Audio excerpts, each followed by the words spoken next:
So problematic people, part 2. So problematic people is going to be people that obviously have a problem processing their reality, and that's why they call you with their bullshit.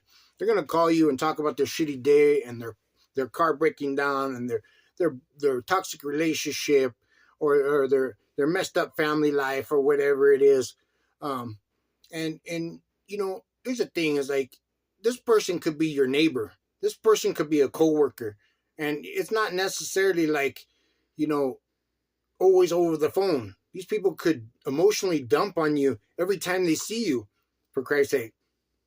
At that point, you need to understand is like, you and I both know is that all they really want is empathy. They want you to see from their point of view and realize that things are hard for them and understand where they're coming from, right?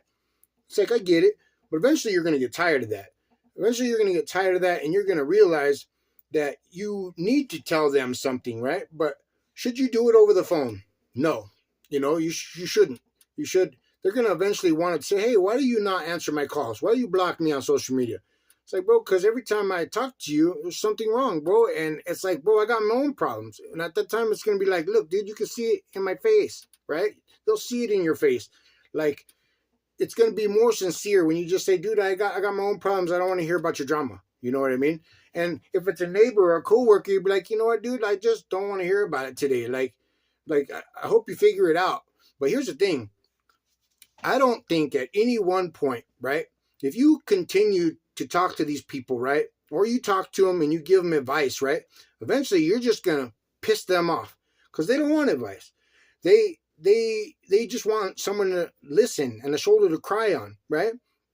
And the thing with that is that you're enabling that person at that point to play the victim role.